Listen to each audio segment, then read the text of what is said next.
And just like that, the school year is over in the Tri-City area. This was graduation week with Chino Valley's commencement Wednesday, Bradshaw Mountains and Mares on Thursday, and last night, 317 seniors at Prescott High School received their diplomas. Yours truly went to three of those graduations at Chino, Bradshaw, and Mare. And hey, I even gave up going to see Amon Amarth in concert Thursday night to go to Bradshaw Mountain's graduation. But nice ceremonies at all the commencements. And of course, many of the athletes we've been following here on KYCA for 2, 3, hey, even in some cases 4 years.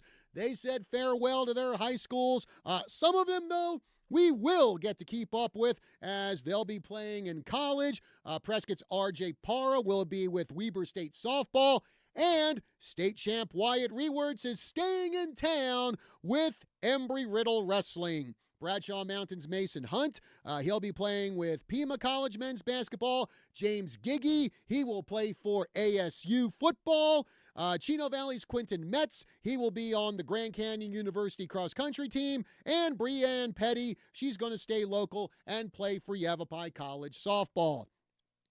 Some of these now graduated senior athletes earned all region and all conference honors during their careers. A few were even state champions, but along with their athletic accomplishments, they've also done some pretty remarkable stuff away from the field or the court.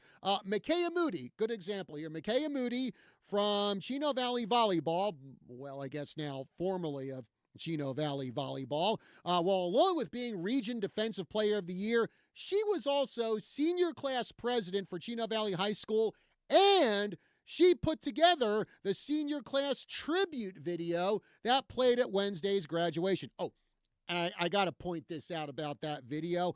There was one part in there where they were showing photos of the graduates as babies, and I don't know who it was, but one of those babies was wearing a Slayer t-shirt. Nice. I will bet you anything that instead of Rockabye Baby, that kid was being put to bed with Seasons in the Abyss and Skeletons of Society. Raining Blood and Dead Skin Mask, probably a little too intense for that age. Anyway, getting back on track, Brody Ryan, who was a state champ in the 300 hurdles last year for Chino Track and Field, and also he's going to Pima College. Well, he was the senior class vice president. Macy Fry, who was on the Chino volleyball team, she was student body president over at Bradshaw Mountain High School. Giselle Serrano, who was on the basketball team and placed fourth in state at in the 100 hurdles for track and field. She was student body president. She also got named Bradshaw Mountain's Student of the Month a couple of months ago. For Prescott, Avery Lanford, who was on the swim team, she was senior class president. There were also several Badger athletes named graduates with distinction, including football's Jackson Rice, who's going to the U.S. Naval Academy Prep School for football. And also, you got baseball's Jack Burton. He was a graduate with distinction. Track and field's Anna Brown, who was fourth in state in the pole vault and will compete at Mesa College for track and field. Many other athletes, they graduated in the top 10% of their class. And others, they took part in all sorts of community service projects that you probably don't hear too much about. Goes to show you that along with being good athletes, they're also good and remarkable people. And that needs to be highlighted, especially in this day and age, because let's face it, you check out the news, you check out social media, and it's full of young people acting the fool, doing stuff like getting pulled over for DUI and then going on in some entitled tantrum to the cops. Or lately, you see all these young people on college campuses across the country spewing hatred and threatening people solely because they're Jewish, because they don't like what Israel is doing in Gaza and what American Jews have to do with the actions of the Israeli Defense Force. I have no idea. So when young people are doing good things and benefiting our community and benefiting society as a whole, that needs to be pointed out, and I'm glad to be able to do that on this show. So congratulations to the class of 2024 at Prescott High School, Bradshaw Mountain High School, Chino Valley High School, Mare High School, Yavapai College, and Embry-Riddle Aeronautical University. Also, got to give a congratulations to a recent graduate here in our studio, and that is our live stream producer, Andrew, over here, who graduated from Bradshaw Mountain High School. Way to go, man. And, all of you go out there, do great things with your lives. And also, by the way, speaking of Embry-Riddle, they officially closed the book on the 2023-2024 Scholastic Sports season in our area at the NAIA track and field meet that took place this week in Indiana. Demetrius Love Jr. finished 6th in the men's 5,000-meter run, making him an All-American. Chino Valley alum Dylan Eisner, who we actually had on the show here a couple weeks ago, well, he finished 25th in the men's 10,000-meter run. Nick Logan, he was 34th in the men's 3,000-meter steeplechase. And Zoe Tazard was 8th in the women's 300-meter steeplechase and earned All-American honors. And she's a freshman. Could she wind up on our Tri-City Sports Roundup Top 10 Local Freshman of the Year list? You know what, folks? You can find out next Saturday, because that's when we kick off our summer Top 10 lists with the Top 10 Local Freshmen of the Year. Now, today, we're doing a look back and a look ahead with a couple of Embry-Riddle coaches. In the studio with me today, I have baseball's Jeff Fox, and I have women's soccer's Todd Poitras. So we'll talk to them on the other side of this break as we kick off our slate of Saturday local talk shows here on KYCA, the News, 1490 AM, 103.5 FM, online at kyca.info, and you can watch us live stream on both the KYCA Facebook page and the KYCA digital YouTube channel. Tri-City Sports Roundup right now. Healthline with Dr. Hancock at 9 and Drive Time AZ at 10. So sports, health, automotive, all in one place right here on KYCA. So again, break time here on the Roundup. When we come back, we'll be talking to Embry-Riddle baseball coach Jeff Fox, Embry-Riddle women's soccer coach Todd Poitras.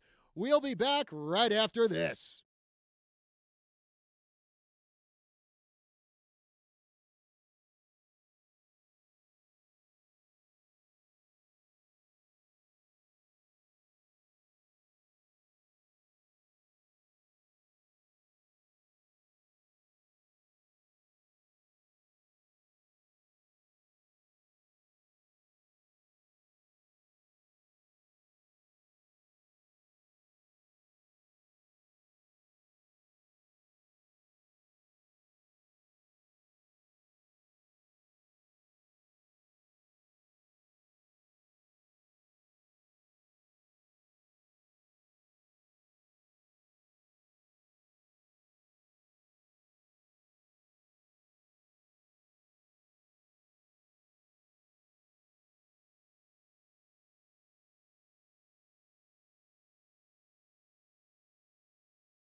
And welcome back to the Tri-City Sports Roundup, everyone. John Rust with you here. In the studio with me today, I've got two of Embry-Riddle's coaches joining us here for this Memorial Day weekend edition of the Tri-City Sports Roundup. I have baseball's Jeff Fox. I got women's soccer's Todd Poitras. Hey, guys, good morning, and thanks for being with us here on the show today. Morning, John. Thanks for having us. Morning, John. All right. Well, Coach Fox, I'm going to start with you here because obviously this 3 years into the baseball program at Embry-Riddle, and obviously this was your best year ever.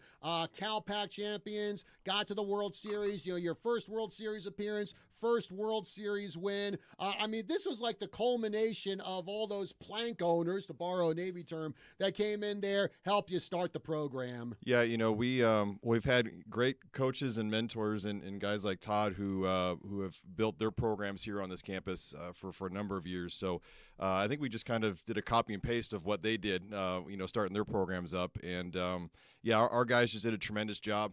They were absolutely phenomenal in seeing a vision and wanting to be a part of this vision and seeing how far they could take it. And us being able to have going through that first year where we didn't have, a season, we had the guys just kind of hanging out, being a part of it, and not being able to actually play any games, for them to kind of stick through that year together, and to have them kind of go out the way they did with us being in the NAIA tournament. That was quite a fun and remarkable experience for them. Well, I think the most impressive feat for you guys was getting to the CalPAC championship game. You took on Benedictine Mesa, and this was a team that seemed to just own the CalPAC during the regular season. They came into your place, I believe, swept you guys in a 3-game series. So, what was the mood like going into that game with Ben Mesa, knowing what they'd done to you during the regular season? We live life day to day. And we tell our guys it's whatever happens in the past is in the past. We don't worry about those kind of things. What we focus on is today. Doing things right today and seeing where things end up at the end of the day. But I think we had lost 9 in a row to them. Going back to a few years running. So at some point a streak's got to end, and I think we just kind of went into that thing pretty loose, knowing that we had nothing to lose. And guys just kind of grabbed the momentum from day one, and just had a great run in that tournament. And also, what a way to conclude the tournament. That championship game against Ben Mesa. I think you had a pretty significant lead over them, and all of a sudden the Red Hawks started coming back, and you held on. You won that game 9-7. So what a nail biter to win your first CalPAC Well, what's going to be your first and only CalPAC championship since you're moving to the GSAC next year. Yeah, we did a little bit of a mic drop on the conference, which was fine by us. But no, it was a very fun game. We knew it wasn't going to be lopsided by any means. Those dudes over there at BenU, they run a great program. Joe does a phenomenal job over there, and we were just fortunate enough to come out with the W at the end. And it was quite a fun experience. Noah Chubb, who I know you've had on the show before, the 7 innings of relief work that he did against BenU specifically. He had 3 innings in game 1 against them, and then 4 innings in game 2. Was just absolutely remarkable for him to go back-to-back days like that and just punch up a bunch of zeros for us. So, really excited about where he's at in his career and where he's going to go, and us as a program as well as we move into the GSAC conference. Yeah. Coach Poitras, now obviously for soccer, you guys play in the fall, but soccer also had a little something to do during the spring sports season, because I think 7 or 8 of your players actually joined up with Coach Chris Bray to take part in the distance track team. Well, they acted as sprinters, but they put in a pretty darn good performance at the CalPAC championship meet a few weeks ago. Yeah, absolutely. Coach Bray had asked if we would be willing to let some of our girls run some of those sprints. They're so close to winning the conference championship every year in distance track, but obviously with no sprinters, they just give away points. So some of the girls who had some track experience and are pretty accomplished athletes in multiple disciplines were able to go over there, and they went over to Soka University with Coach Bray and the rest of the track team there and put up a great effort. So super proud of them, and just shows what kind of team players they are regardless of the situation. Yeah, well, I mean, talk about, some track experience. Actually, a lot of your players, they were very accomplished track athletes in high school. I know, starting with one of our local products for you, KYCA, right here in Prescott. She was part of, I think, a state championship relay team. And, of course, another local product, Caitlin Roscoff from Chino. Phenomenal track athlete there. I also believe Ray Yoshioka, who a couple of years ago was the CalPAC Conference Player of the Year. I think she was a state champion for track in Hawaii, and a couple of your players from the Pacific Northwest got state championships in track and field. Yeah, Grace Martinson and Ella Carnahan both won a couple of state championships with Deer Park High School. Unfortunately, Grace had hoped to run, but she had an injury in our last spring game that prevented her from being able to contribute. But I know Ella has I think 4 or 5 different in different events, state championships up there. Smaller schools scale up there, but they're from a little small town just outside of Spokane called Deer Park. But just some absolutely phenomenal athletes, and it was really fun for us as a program to be able to cheer those girls on, and and like I said, be able to contribute to the success of the distance track and / cross country program that Coach Bray's just had. Alluding to what Coach Fox said, just some unbelievable coaches and programs that we have in the entire department. So just really enjoyable to be able to watch everyone succeed. Yeah, and of course, probably the biggest one. I think this is great because those ladies joined track and field maybe with less than a month to go before the CalPAC meet, and here just looking at the story here on that meet. What was it? In the 4x400 race, you had Ray Yoshioka, Ella Carnahan, Caitlin Roscoff, and Carrie Kassoon. They finished second in that event, and again, they only had less than a month to prepare. Yeah, I don't even think it was a month. I think it was about 2.5 weeks. So a couple of them, Caitlin Roscoff, just speaking to the kind of athlete that she is, she never had done long jump before. In her first meet that they had to do a qualifying meet, they actually went down to Mesa, and at that event, Caitlin actually set the CalPAC record for long jump, just showing the kind of athlete that she is. So I believe she ended up getting second or third overall in the long jump for the conference.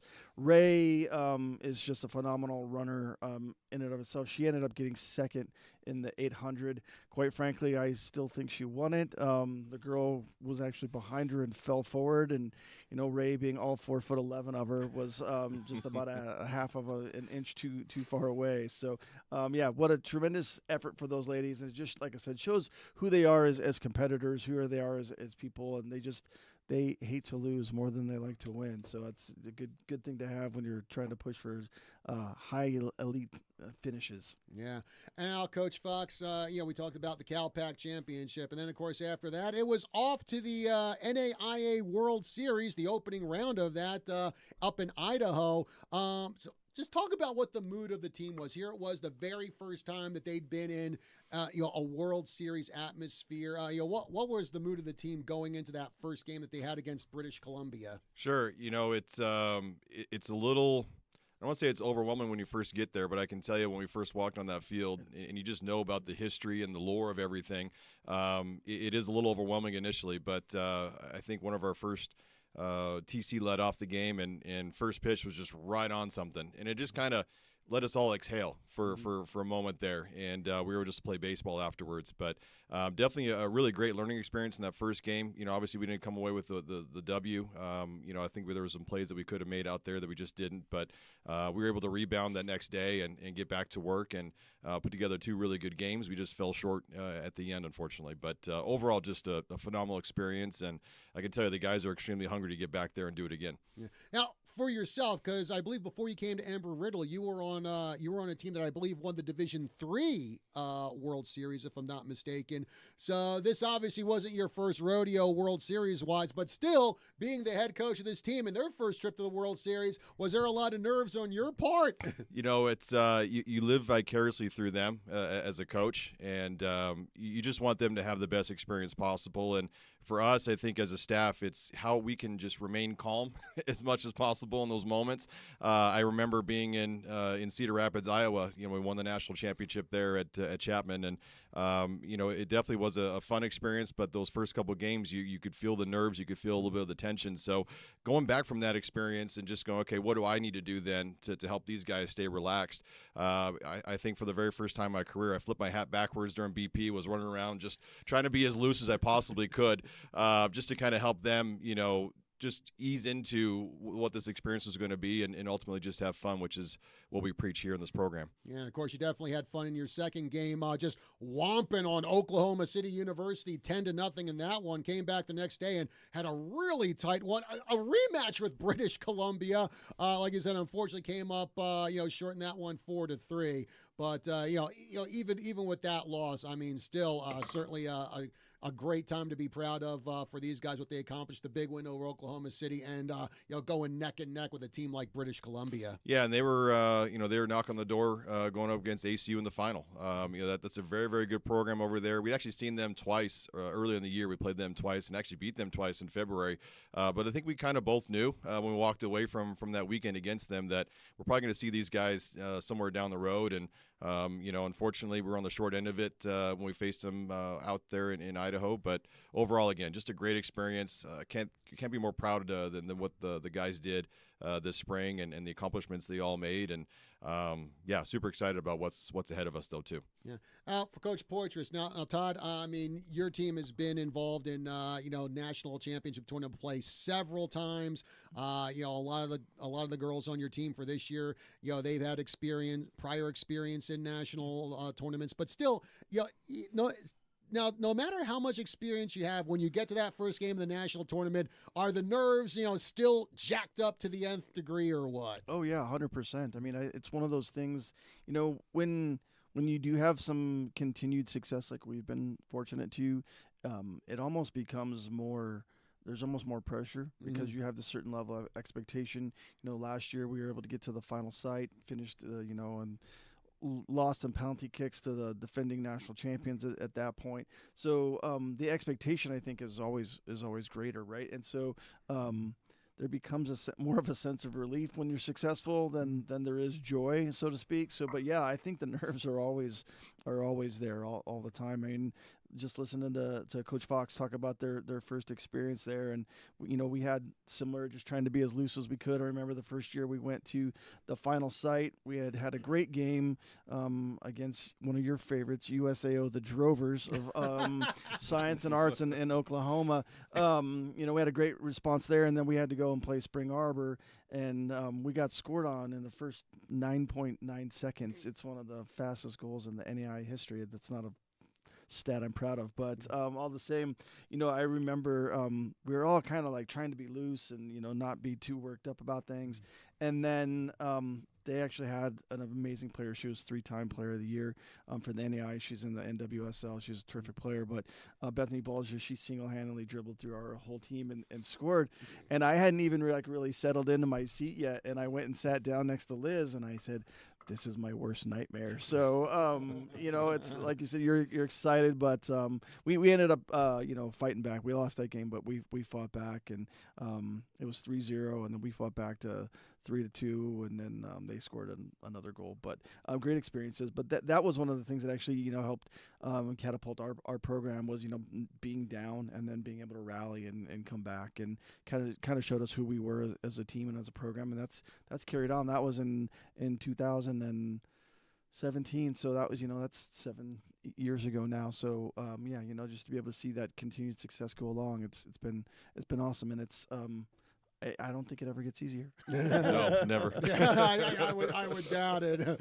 All right, folks. Well, in the studio with us today for our Memorial Day weekend edition of the show, I have Jeff Fox, head coach of the Embry-Riddle baseball team, the CalPAC champion Embry-Riddle baseball team, and Todd Poitras, head coach of the Embry-Riddle women's soccer team, who were the CalPAC regular season champions. So we'll be talking to them. We're going to be talking about what their team is going to look like for next season as they make the jump into the GSAC. And, of course, for baseball, it's probably going to be a situation where I walk in there to do my season preview interviews and just go, who the heck are all these people? Because they've got 16 holes they got to fill because of graduating seniors. So we'll talk about that on the other side of the break. We'll be back right after this.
Welcome back to the Tri-City Sports Roundup, everyone. John Rust with you. On the show with me today, I have Jeff Fox. He is the head coach of the Embry-Riddle baseball team. And Todd Poitras, he is the coach of the Embry-Riddle women's soccer team. And, well, like I said, since the school year is over, the big thing we got to talk about when it comes to college sports is recruiting. And for that, I have to start with Coach Fox because, well, when it comes to how many players he's lost to graduation, sometimes maybe I'd like to go name by name. But folks, if you go online to eraueagles.com or I think it's .edu, look up the baseball roster for this year.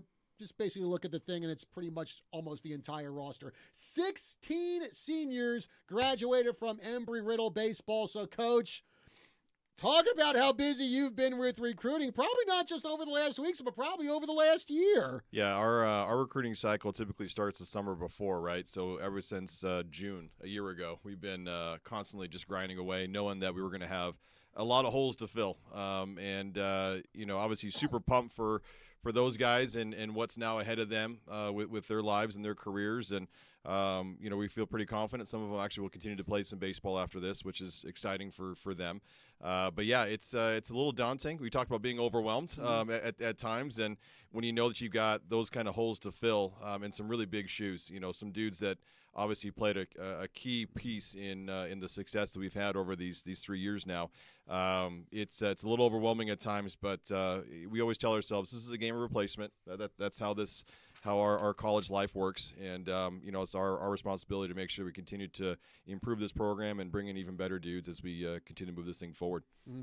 So can you give us an idea of maybe some of the recruits that we're going to be seeing on that Embry-Riddle baseball roster for next year? Man, we've got a number of them. I think at this point in time we got 10 guys already committed. At this point, we've obviously need to probably bring in a few more to go with them, but we got one of the top middle infielders in the entire state, Caden Truman, who will be up here, and we've got a couple other guys from down the valley, Jacob Samsing from Millennium, power arm that throws 90-mile-an-hour cutters. So it'll be fun to see him on the mound getting some work done. But we've got a really great group that we're excited about. They obviously have a lot of work ahead of them still. They're not a finished product by any means, but I think with where we're going to be when September kicks in, we're pretty excited. So you're going to have another Millennium High School guy on your team, because I believe that's where Miles Murphy, your second baseman, went to. Yes, sir. When you find good programs down there, that just constantly win and produce really good players, great people too. I think you alluded to it earlier in the show. It's not just about being a great player. You actually have to be a great person first and foremost. Mm-hmm. And we stress it by saying you got to be a great teammate first. Be a great teammate, then be a great player second. But there are definitely certain programs that you get excited about recruiting from because they just do things the right way. Millennium obviously is one that's been phenomenal over the years at producing the right kind of guys.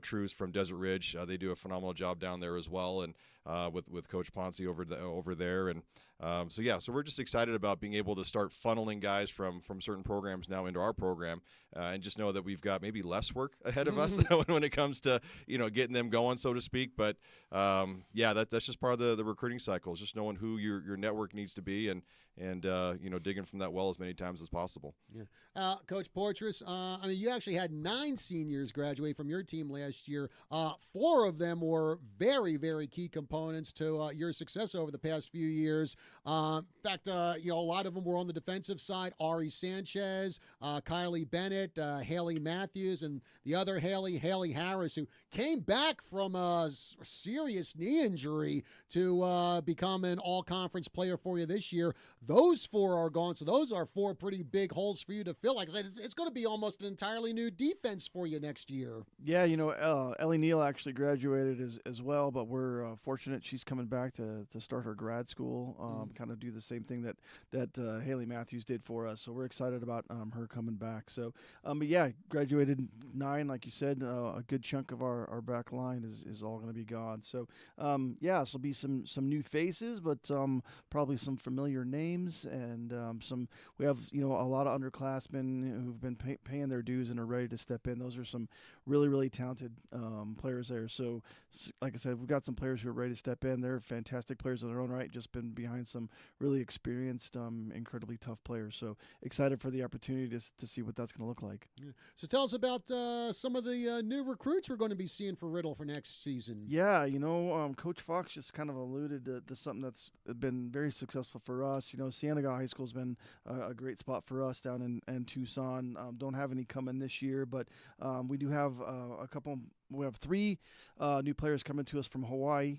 2 of them are from Punahou High School, which is where Raylan Yoshioka came to us from. So we're really excited about all 3 of those ladies coming over to us. We have a forward, Sache Ile, who was the Hawaii State Championship player of the tournament.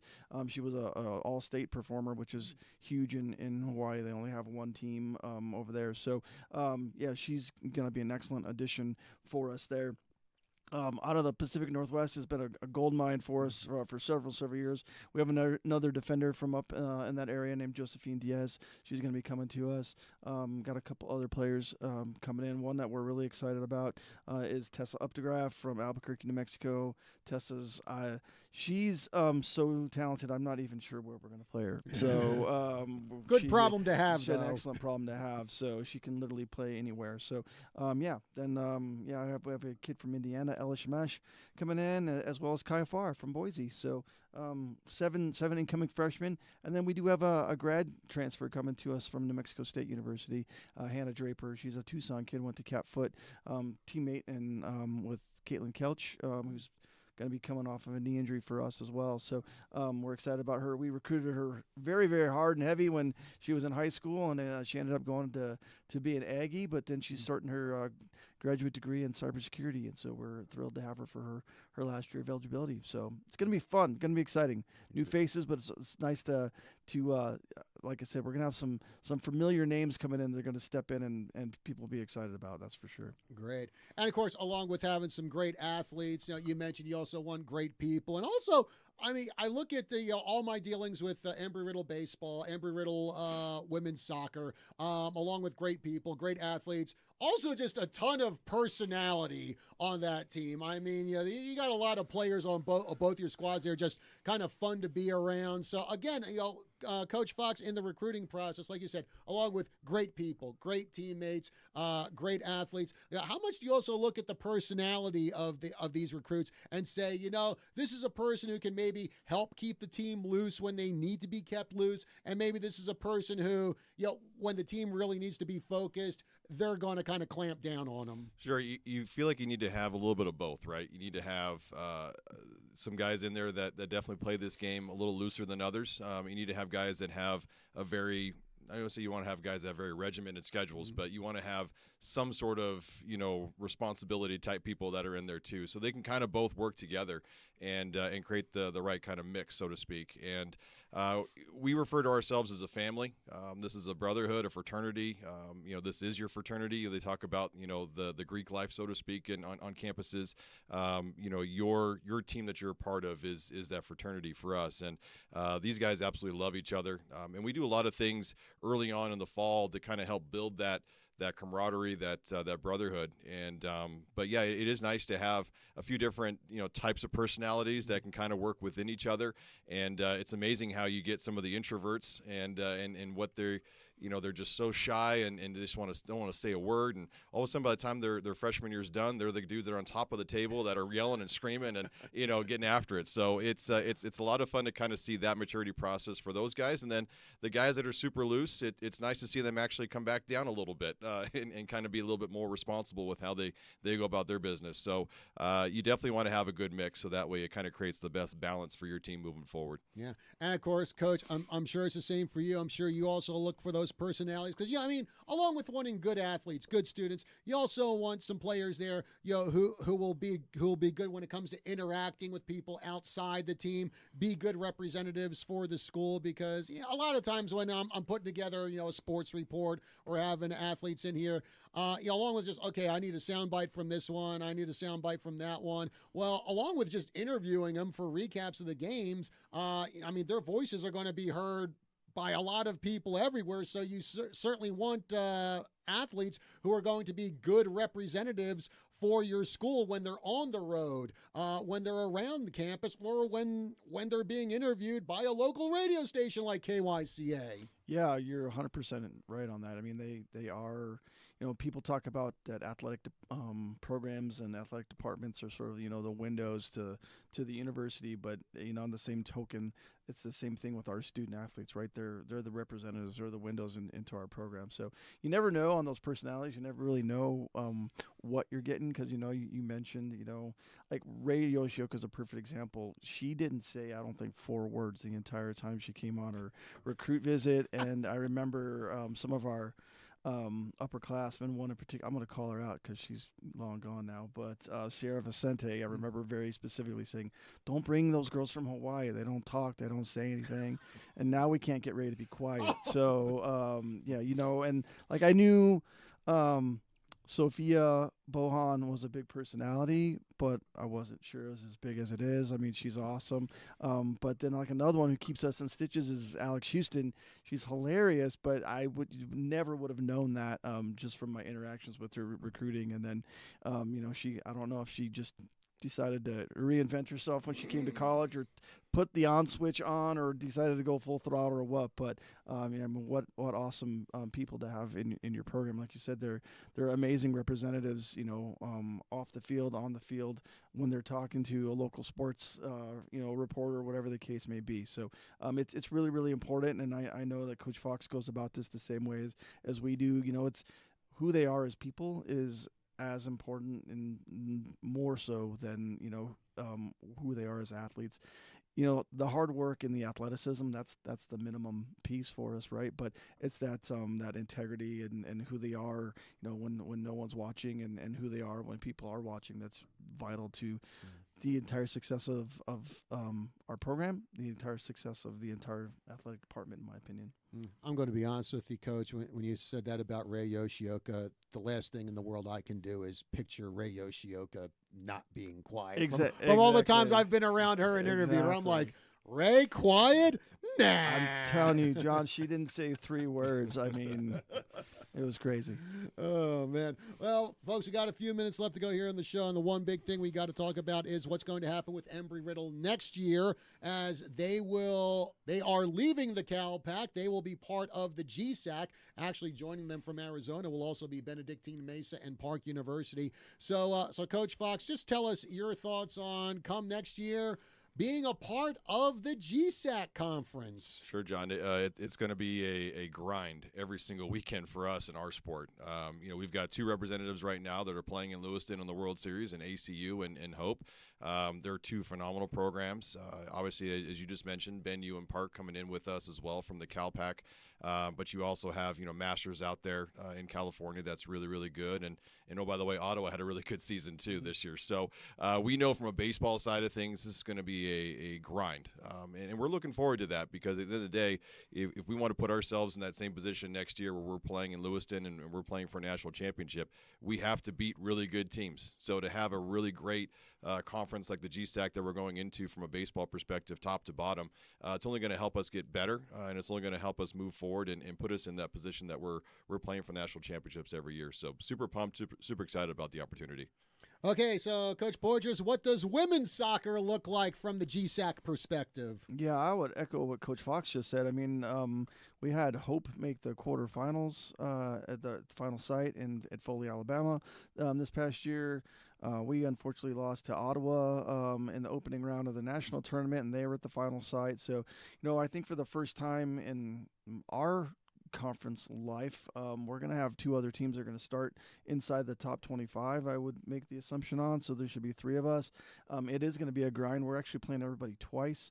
So we're going to get, you're going to see games where teams are picking points off of each other, especially when you see each other for the second time in 3 weeks and things like that. So it's going to be very much a grind, but on the same token, it's going to the old adage about iron sharpens iron. So I think we're all going to make each other better. It's going to be a stronger conference, and yeah, we're looking forward to trying to see what that looks like for us. And obviously, a conference championship is still going to be our goal, but I think to get there is going to be a tougher hill to climb than we've had in the past, which I'm excited about. Yeah.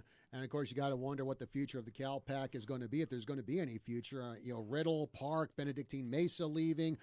Antelope Valley and St. Catherine closed during the season. And I believe UC Merced is going Division II, I think. I think Simpson is jumping to another conference. So, Coach Portress, what do you think the future is going to be for the Cal Pack, if any? Yeah, the commissioner over there, Donat, he does a really good job. I know he's going to be active trying to find new institutions to go in there and represent. But I think the landscape of athletics for small schools is changing drastically. A lot of that has to do with trickle down from what's going on at the highest levels, and a lot of this financial things that are going on with institutions is, I hate to use the C word, right? But it's all COVID hangover related from years ago. A lot of that money that came in just isn't coming in anymore. So I don't know what that looks like.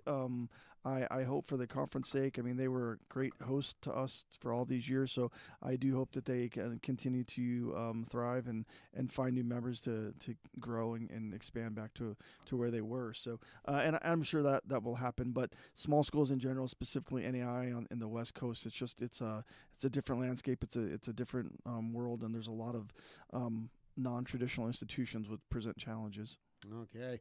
Well, folks, we're coming up to the end of our show here. I want to thank Coach Jeff Fox from the Embry-Riddle baseball team, Coach Todd Poitras from the Embry-Riddle women's soccer team for coming in here and just letting us know what's going on with their programs, and certainly looking forward to what they're going to be doing next season as members of the GSAC and what Embry-Riddle baseball is going to look like next year with almost an entirely new roster here.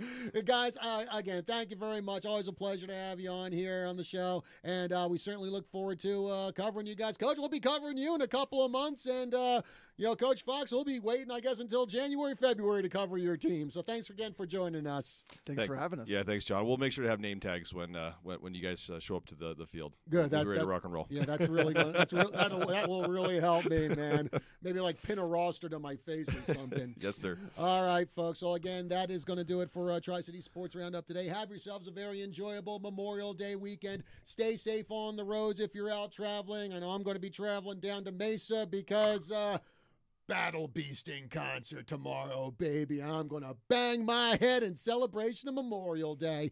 And don't forget, next week we kick off some big doings here. Next week, we begin our annual summer top 10 lists. We will have top 10 local freshmen of the year, top 10 local teams of the year, coaches of the year, local grads at college of the year, top 10 games of the year, top 10 female athletes of the year, top 10 male athletes of the year. So I'll tell you, I've already got my candidate list set, and boy, oh boy, I'm telling you, there are going to be some really good players, really good games and teams and everything that are going to be left off the top 10 list because we had a lot of success from all of our sports around here in the Tri-City area this year. Going to be tough to put these lists together. Again, I know I say that every year, but goes to show you the talent of athletics we've got here in the Tri-City area. So again, next week, we kick things off with the top 10 local freshmen of the year here on the Tri-City Sports Roundup. Folks, have yourselves